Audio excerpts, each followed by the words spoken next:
Hey, my friends, Megan Elizabeth here with day 37 of our 100 Days of Grace and Gratitude journal. I'm really excited to share this. This is Christ, Resurrection, and You.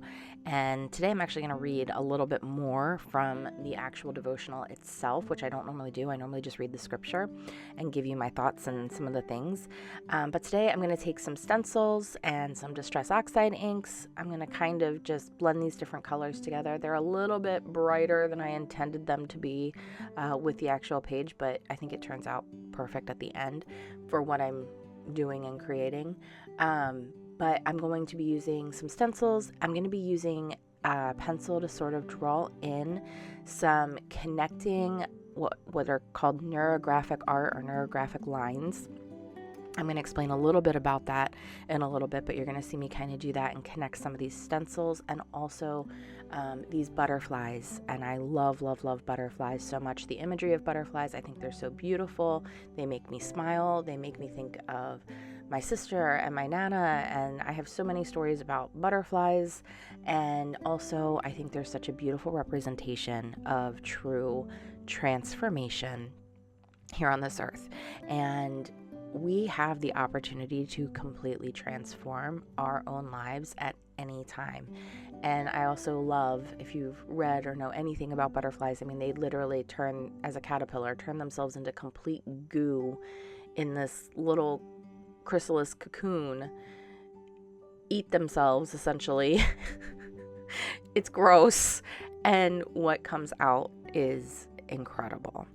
And I think Jesus Christ gives us that imagery here on earth because it's what he is able to do for us at our lowest, most hard and hurtful points. So these squiggly lines that you see, these are some of the neurographic lines, and this is some connectivity, and this is something that is actually really good. This is one of those tools that I talk about as it comes to dealing with different things and processing life. Neurographic art is an amazing tool for doing that.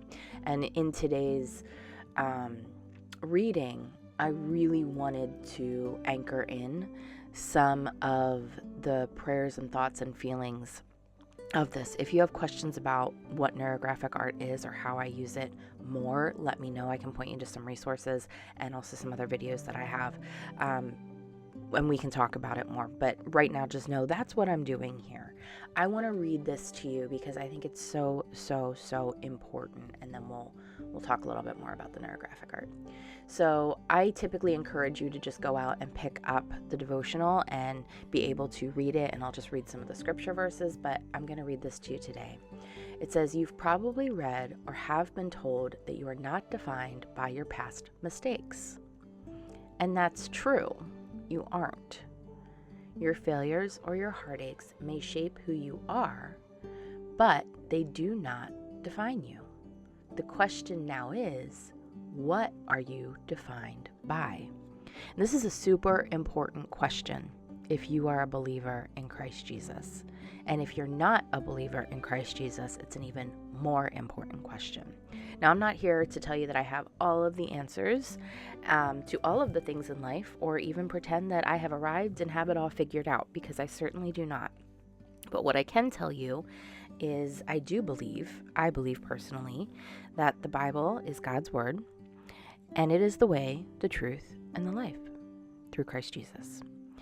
And whether you have a belief in God or don't have a belief in God or believe in a different religion or culture or anything, I want to honor you completely. Like, I don't judge where you come from or where you are at, but my heart has been for a while to really share some of these things, to share my story a little bit more, and to share some of these truths from God's word in a way that can be encouraging or ask questions or bring hope to some who may be looking for it. Or maybe you just want to be here and watch pretty things and stickers go on the paper, and that is okay too. But I think it is really important when we're struggling, what are you defined by? And I know for me, I became a believer in Jesus Christ and in God and his death, burial, and resurrection at a very young age of 4 years old.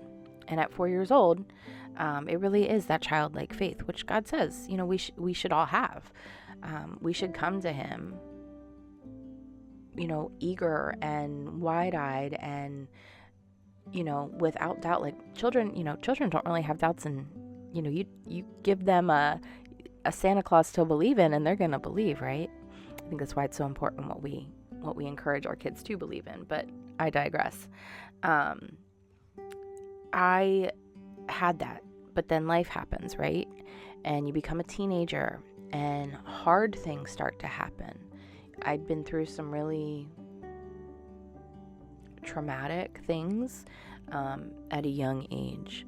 And while my family was so strong in their faith and we were in a solid church, there were things being said or taught that weren't necessarily completely of God. Not that they were wrong, but I don't know. I'm trying to be careful with my words in a sense, because I don't want to confuse anybody, because again, I'm here to encourage, not to tell you I have all the answers. But I know for me, I went through a long period of time where I didn't believe in God, but defining who I was by my choices, because I knew I'd still messed up, but I was saved. I was a Christian. But if you mess up when you're a Christian, are you making a fool of God? Are you making a mockery of him? Are you not really saved? Because fill in the blank. And I started to really let my past and my mistakes define me and beat myself up. And I, truthfully, at 40 years old, still do that to some degree.